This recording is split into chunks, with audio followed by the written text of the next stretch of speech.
My brother opened the leather folder he'd paid thousands for, ready to expose me as the family screw-up once and for all, only for his face to drain white as he read the words.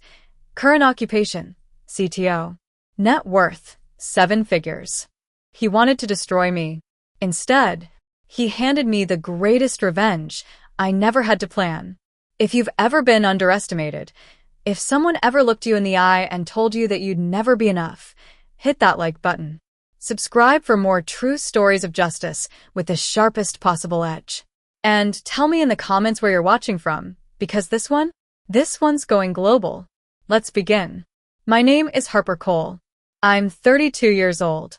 And for most of my life, my family saw me as the kid who never lived up to the prodigy sitting at the head of every table, my older brother, the golden boy.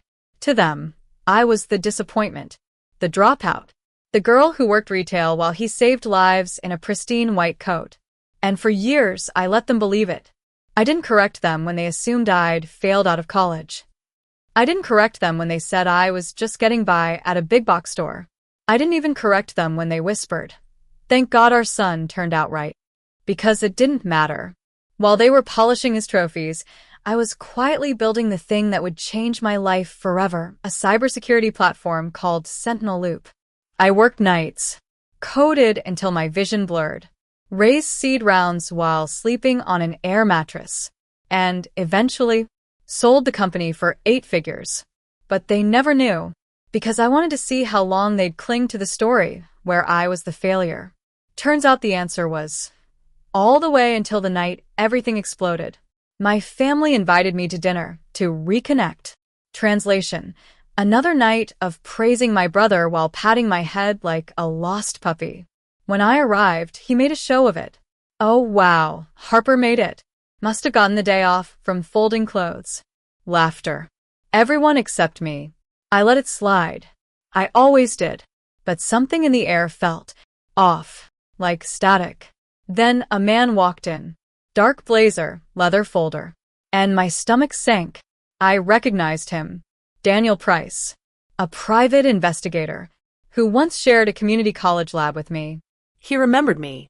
But I didn't yet understand why he was here. Then my brother stood up and tapped his glass. The room quieted. My pulse hammered. And he continued. My dad's jaw dropped. You hired a PI to investigate your sister? My brother didn't even flinch. A lie so rehearsed it sounded like he believed it. He grabbed the first page of the report, eager, almost trembling, to humiliate me.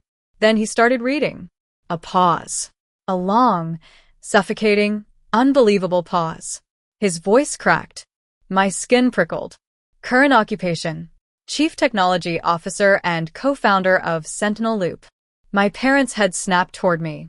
My brother blinked, shook the page like something would rearrange itself. Then, forks froze midair.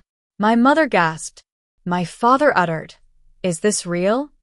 And my brother looked like someone had taken his entire identity, crushed it in their fist, and sprinkled it over the $200 stakes.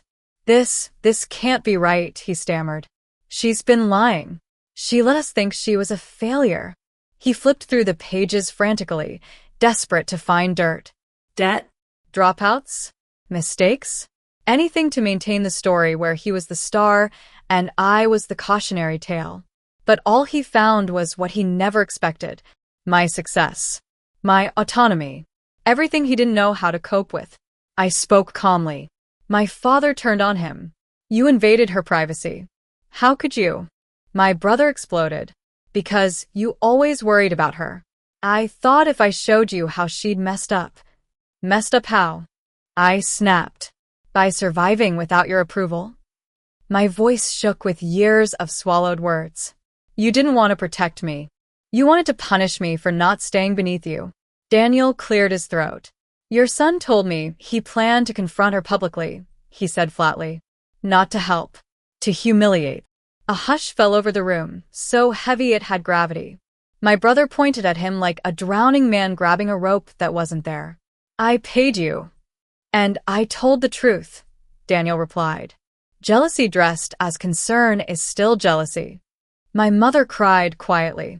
My father whispered, We didn't know. And that was the knife. You didn't want to know, I said. Anytime I succeeded, you twisted it until it became about him. Anytime he snapped, you called it stress. Then I looked directly at my brother. You weaponized my life to make yourself feel safe on a pedestal you didn't even want. He flinched. For once, he had nothing to say. So I tore the report cleanly in half. You wanted proof? Here it is. I'm not your disappointment. I never was. I just stopped playing the role you gave me. And I walked out. Out of the glass box they'd kept me in for 32 years. Out of their narrative.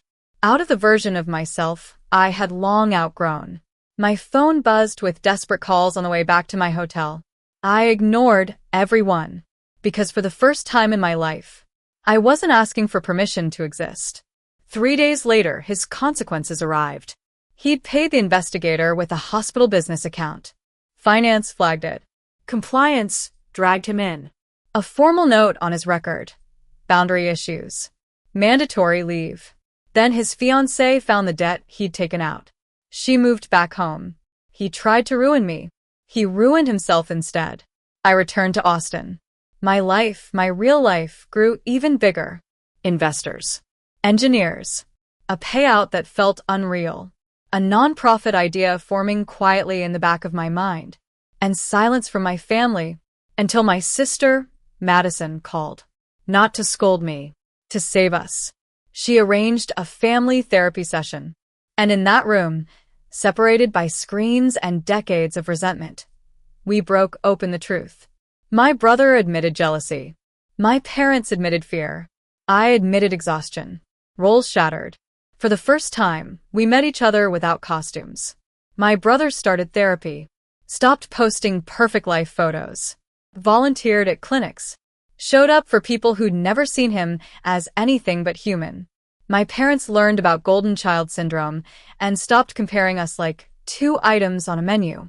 And I built Boundary Conditions, a nonprofit giving digital security training to kids who had nobody protecting their online lives. My brother asked if he could help. Not as a hero, as a volunteer. He stacked chairs, did paperwork, really listened to parents who needed help. We rebuilt trust like a system patch, one careful piece at a time. A year later, I stood on a stage in San Francisco giving a talk. Boundary Conditions. What family systems taught me about cybersecurity? In the front row sat my entire family, quiet, humbled, learning.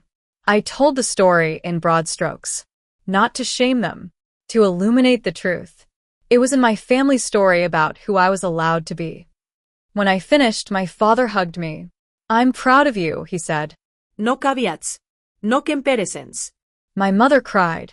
Madison rolled her eyes because she'd heard me rehearse the talk 12 times. And my brother, he looked me in the eyes and said, but I'm becoming someone who never would have done it in the first place. I believed him, not blindly, but enough to keep trying. Families love their narratives. Golden child, disappointment, Peacemaker. but they're just roles. You get to rewrite yours, just like I did. If this story hit you anywhere deep, if you've ever been underestimated, mislabeled, or shoved into a role you never chose, hit that like button. Subscribe for more true stories where justice isn't just served, it's engineered. And tell me in the comments, what role did your family assign you, and who are you choosing to be now?